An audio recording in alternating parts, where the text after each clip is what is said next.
wax ne am naa mbégte lool tey jël fii kaddu wax ci mbiru journée bi nga xam ne moo ñu fi dajale muy journée internationale de l'enfant africain muy bés boo xam ne dañ ko jagleel gone yi nga xam ne ñoom ñoo nekk fii ci Afrique ndax dafa am ay gune yoo xam ne ci jamonoy apartheid ca Afrique du Sud lu tolloog ay junne yi xale dañ leen rey ndax dañ doon réclamer seen droit à l'éducation ndax jamonoy apartheid nit ñu ñuul ñi dafa am ay droit yoo xam ne dañ leen ko xañoon mu bokkoon ci jàng xale yooyu nag doon jóg pour manifester loolu bon tey su fekkee jot ngeen ci jàng mun nañu en grande partie wax ne c'est grâce à ces enfants ñoom la ñuy delloo njukkal tey thème bi nag nekk ñuy waxtaanee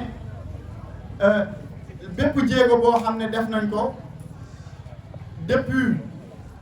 at ba ñu sosee journée bi ba tey jii ñu xool itam fii ci wàllu Sénégal fan la ñu toll ci wàllu politique ci état bi yooyu noonu mais ñun aussi au niveau local dinañu jéem a wax un peu fan la ñu toll ci xayma ci wàllu progrès sur les droits de l'enfant moo tax ma bëgg a jël si tuuti aborder un peu le cadre légal juridique de la protection de l'enfant tey bu ñuy wax protection de l'enfant dafa am fu ñu koy wéer fi ñu koy wéer mooy Sénégal def di réew bu moom boppam waaye bokk ci mbootaayu xeet yi ñu tuddee ko ONU Organisation des Nations Unies et que gannaaw bam ci bokkee dafa am ay xaatim ak ay déggoo yoo xam ne nii def na ko ak réew yi bokk ci kuréel googu jëmale ko ci wàllu jëmal lépp lu jëm ci wàllu kaaraange xale yi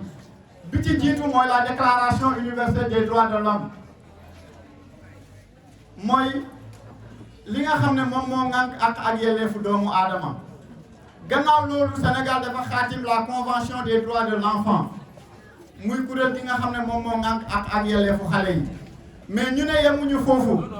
ñu ne comme Afrique dafa am ay réalités socio-culturelles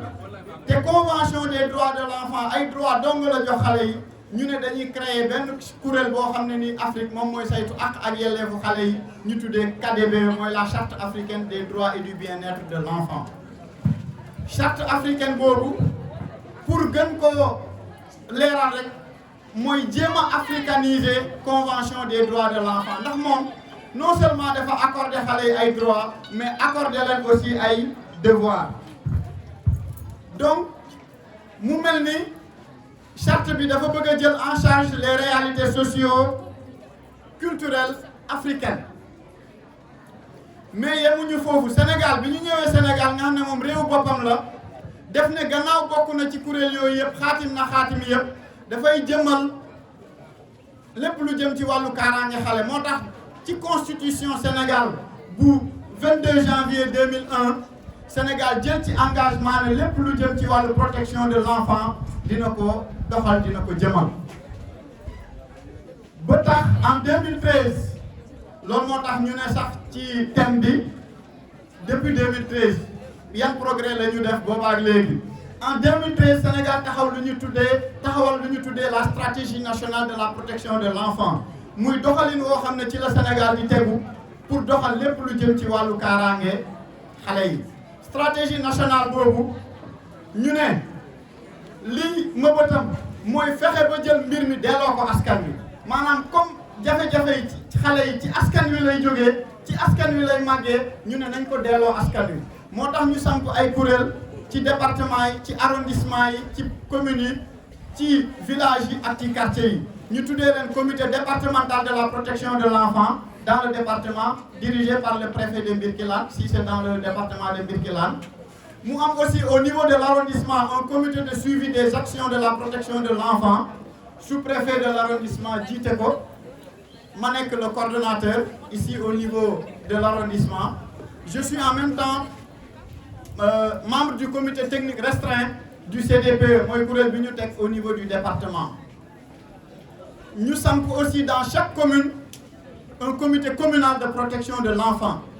dans les villages ñu samp fa ay comités villageois de protection de l'enfant et dans les quartiers des comités de quartier de protection de l'enfant avec le projet RAP dans les écoles installé nañ dans certaines écoles des comités d'alerte de veille et d'écoute bon mu mel ni am na ay jumtuwaay yu ñu teg depuis 2013 ba léegi ngir ñu taxawu ak yelleefu xale yi encore ni ma ko waxee pour permettre communauté bi ñu mun ci investir parce que il faut que nit ñi xam ne mbir boo ko moomee da nga ci war a dugal sa loxo tubaab day wax mu ne l'étranger a horreur du vide gan bu ñëwee ci kër day xool fu kenn newut mu occuper place boobu noonu donc suñu bañee saay-saay yi occuper place bi nga xamante ne nii moom la ñu war a jël ñun ci suñuy doom wala ci suñuy kaaraange xale il faut que ñun ñu occuper ko suñ ko occupé wul ñoom ñu occupé ko tey dégg ngeen ay thèmes yu bëri ay thématiques yu bëri yu ñuy développé di ci wax lu mel ni dinaa ko tudd ay homosexualité ay lesbianisme ay yeneen ak yeneen ak yeneen yu ni mel ay xëy na genre ak ay yeneen ñenn ñi sax mu posé leen problème mais je dis souvent que buñ ci jëlee place biñ ci war a jël ba di ko doxalal suñu bopp keneen bu ñëwee du am place bu mu ciy jël ba di ci dugal lu ci boppam c'est ça ma position ba tax na il faut que ñu am lu ñu rappeler parce que fii boo waxee mbiru droit wala nga wax mbiru protection de l'enfant rek nit ñi xalaat ne dañu ko jéggaani c'est comme si tubaab yi ñoo ñu ko indi ma ne déedéet damay fàttali rek ay aspects yu wane ne ñun loolu du lu ñu jéggaani dafa bokk ci suñu dund te doxal nañ ko balaa tubaab yi dafa am lu ñu tuddee la charte du Mandé wala la charte de Kouroukafagan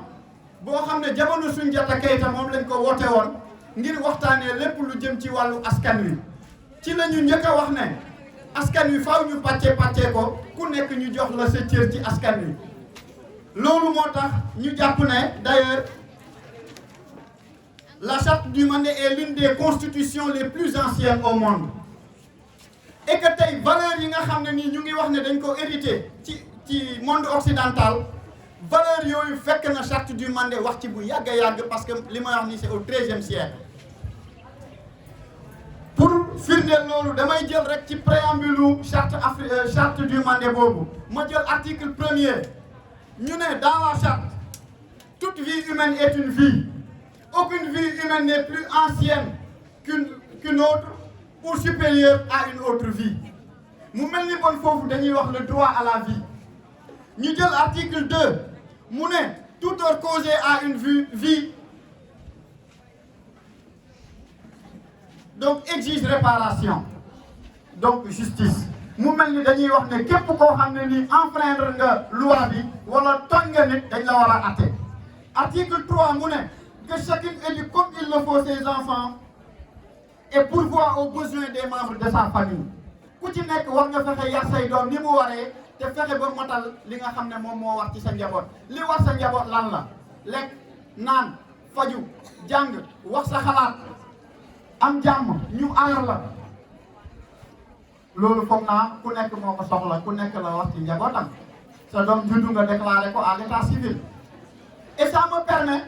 ma dugg directement sur ce que les gens appellent droit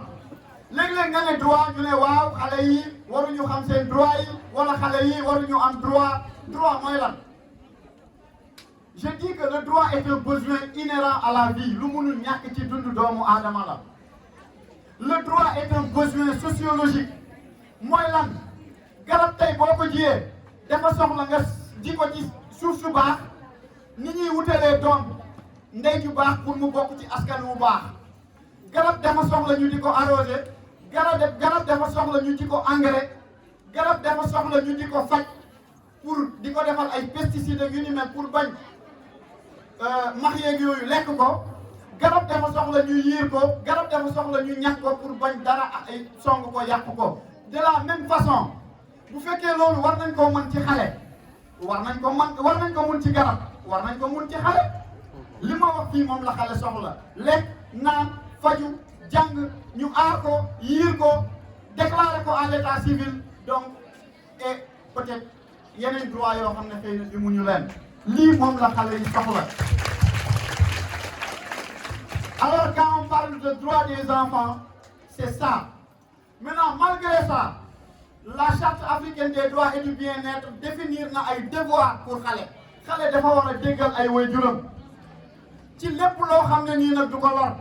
waaye déggal say waajur du sa waajur di la dugal ci loo xam ne nii mën na laa jural loraange nga nangu non non ci lu lépp loo xam ne nii du lor xale bi da nga ci war a déggal say waajur da nga war a respecter say waajur jox leen cër da nga war a participer au développement de ta communauté comme le fait l'éminent Amath Dramé bi nga xam ne tey lépp lu jëm ci wàllu école bi développement école bi mu ngi ciy dugal loxo. C'est un exemple xëy na parmi tant d'autres mais loolu ñëpp a ko ràññee kon moo tax foog ñu wane ko. donc bu ñu ne mbir mi ay jéegaane la man def may def ay ree soo jëlee tey diine muy diine bu mu mën di nekk diine ci boppam saar boo ci jël pratiquement source de droit la saar boo jël ci alxuraan source de droit la comme aussi boo demee ci bible bi kii boo ci jël aussi noonu la c'est source de droit parce que dafay réguler ni société bi war a dundee ma jox leen benn exemple nañ jël le verset qui parle des femmes le verset qui parle des femmes mooy ban nu mu tudd voilà arabisant yi suratul Nisa ñu ne ñaari way dencante muy góor ak jigéen bu ñu amee doom même bu fekkee dañoo tàggoo ndey ji daa am devoiru dundal doom ji maanaam nampal ko donc foofu droit à la vie papa ji dafa am droit devoir moom itam dundal doom ji maanaam di joxe lu ñuy dundalee doom ji donc droit à l'alimentation day dugg droit à la vie day dugg duma ci sori mais autant ñu jël ay versets autant mun nañ ci génnee ay sources de droit donc pour wane que aussi daanaka diine boo mun ci jël dañu fonk xale dafa am xale fu ñu ko teg te li may wax ne xale war nañ ko fonk fenn laa ko teg ma ne tey kaamilu alxuraan buñ ko fi tegoon ku amul njàpp doo ko laal ndax cër biñ ko jox ku téye sa téléphone mu am kaamilu alxuraan sax da nga ne doo dugg ak moom ci wanag bi ndax alxuraan pour wane valeur bi mu am importance bi mu am te alxuraan yàlla def ko wàccee jaarale ko ci nit dee ko mu wax ko ay nit bind nit nag yàlla jël ko bindal ko xalima boppam est-ce que nit kooku li yàlla bindee li yàlla yónnee ñu bind ko ak ki mu bindal boppam bu ñu joxee kii cër foog naa war nañu mun a jox tale cër itam parce que moom moo tax ñu wàccee alxuraan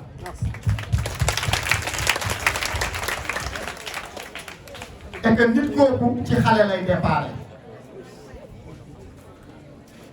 nit kooku ci xale lay déparé et que sànq wax naa leen ne leen dans la charte du Mandé nee nañ aucune vie humaine n'est plus importante ou supérieure à une autre vie humaine muy xale bi doog a juddu ak mag mi am téeméeri at amul kenn ci ñoom ku ci dundam gën beneen bi wala boo xam ne moom lañ ne moo ëpp dayoo beneen bi ba tax beneen bi war a mun a faagaagal beneen bi pourquoi je le dis parce que jafe-jafe yi xale yi di dund ñun mag ñi ñoo leen koy teg et je le dis souvent fu ma dem dama wax ne ñun bu ñu bëggoon jafe-jafe xale yi jeex ñun mag ñi mu jeex parce que ñun ñoo leen koy teg li ëpp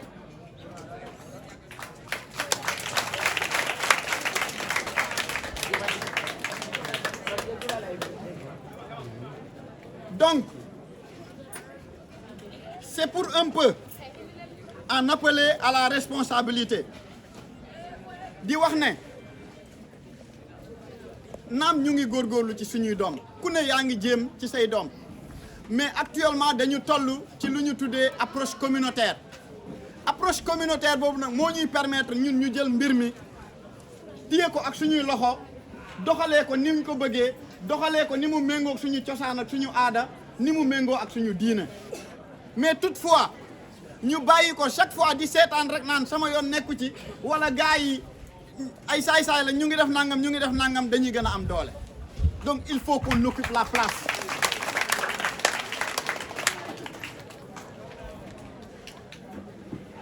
tey suñu ñëwee ci wàllu cosaan ak aada suñu culture nu ñuy dundee ñëpp xam nañ doom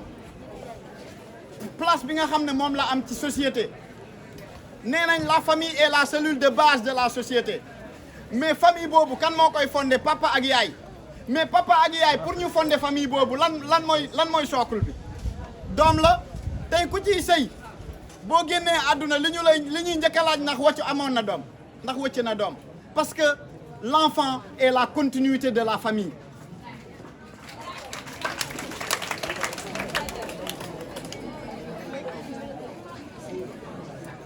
Bon loolu rek war na mun a tax ñu jox encore xale dayo biñ ko war a jox war na tax ñu taxawu ko.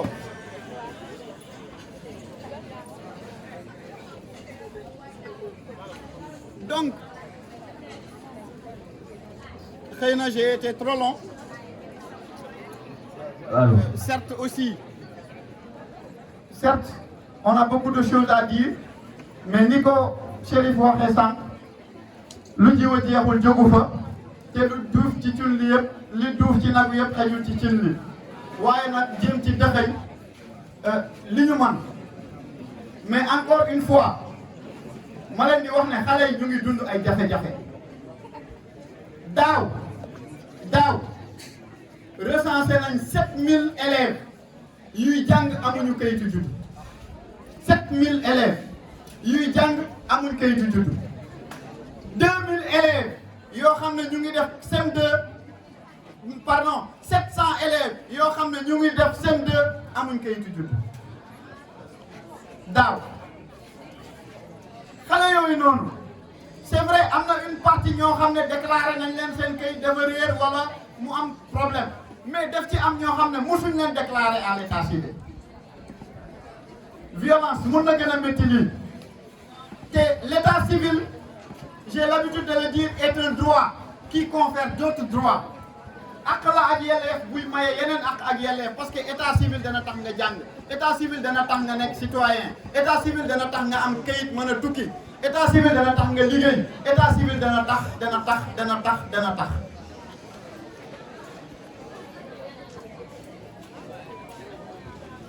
bu ñu ñëwee ci wàllu toujours forme de violence yi ñaata xale lañ fi exploité muy exploitation économique di exploitation sexuelle les abus ñaata xale lañ fi violé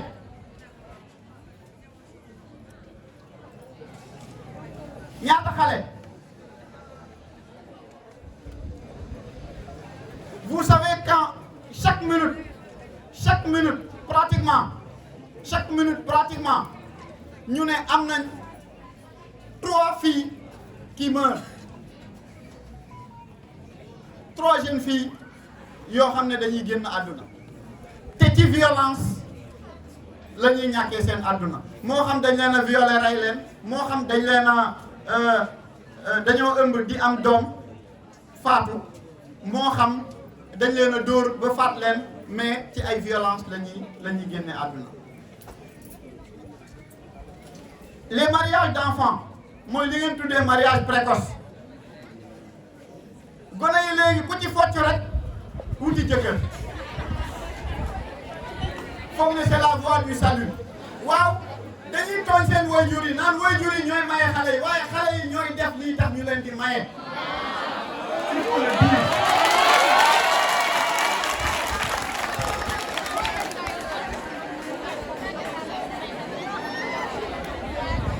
malgré que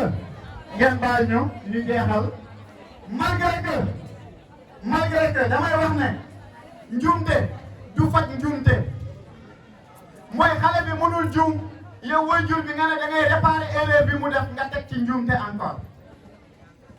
mooy c'est pas que xale bi dafa def naka su dul noonu tax yow nga ne da nga koy maye teg ci beneen njuumte mën na gën a lor xale bi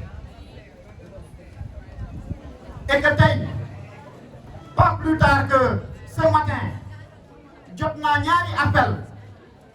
benn bi AEMO la jógee benn bi centre Gindi bu Dakar muy ñaari xale yu ñu war a def retour en famille kenn ki taalibe bu daaw la jógee fii ci dëkk yi Maabo kenn ki ku ñu maye woon la mu dem sëy def ko une semaine daw ne bëggul jëkkër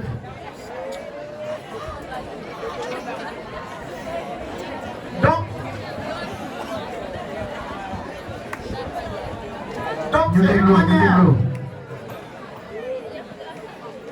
Allez-y. C'est une manière. C'est une manière. S'il vous plaît. C'est une manière d'interpeller les parents. C'est une manière d'interpeller les parents pour ñu gën a góorgóorlu di waxtaan ak seeni doom ndax nag même mariage d'enfant boobu ñuy wax xëy na sax ci benn côté moom moo gën ci xale bi ci xale bi ak xaleem xëy na moo gën mais nañu waxtaan ak moom nañu jël les devants parce que Sénégal nag mariage d'enfant 16 ans la ñuy wax xale bu am fukki at ak juróom-benn ku passé ku am fukki at ak juróom-benn ak lu teg kooku nekkatut mariage d'enfant leneen la xëy na forcé wala leneen mën na cee dugg mais mariage d'enfant mooy 16 ans loolu la code de la famille wax bon foog naa 16 ans bariwul suñ ko doon xayma fii tey mooy ñiy def 5e 4e 3e ci intervalle boobu la ñu nekk mais malheureusement xale yooyu ñoo gën a bëgg jëkkër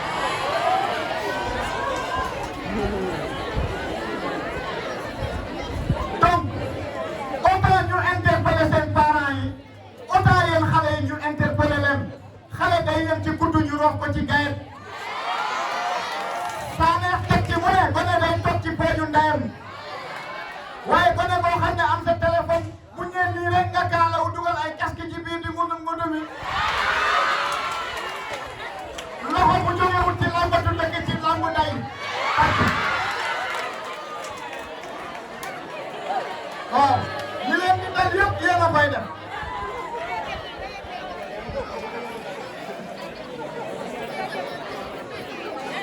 man moom sama wax du set te li may wax itam séeréer buy wax olof laa moo tax pour mu leer ni mu nekkee laa koy waxee encore une fois gone yi jàpp leen ne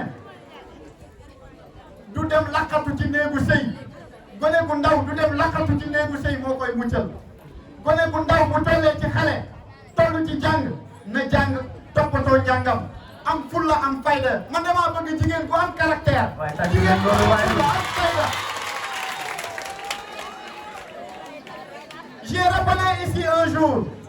nettali naa fii un jour talaatay ndeer lan lay tekki talaatay ndeer ay jigéen la yoo xam ne nii naar yi dañ leen xeex ak seeni borom kër buñ leen gañee ñëw tëddee leen am ci juróom-ñaari jigéen ñoo xam ne ñu ne keneen ku dul seen jëkkër tëddee leen dee moo leen ko gënal ñu dugg ci biir ne taal seen bopp léegi lan moo xew xale yu jigéen ñi ñooy dàqe góor ñi xaaruñ sax ñu wut si leen forcé leen tëddee leen waaye yéenay wuti góor ñi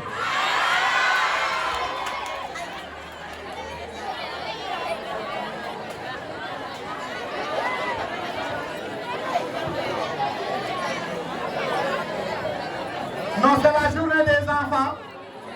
même si xam nga tey dafa métti man je suis là pour défendre la cause des enfants mais suba ñu taxaw di la xarab naan la yow de yaay défendre xale yi xale xoolal xale nangam li mu def looy wax nga ne ngam rek di siib di ñàkk a tooy de la même manière noonu ngeen may tegee gàcce noonu ngeen koy tegee seen parents yi. te gis nga góor ñi fi may daanelee góor ñi ay da ngaa rafet ak da ngaa tooy ak da ngaa jékk ak da ngaa naaj ak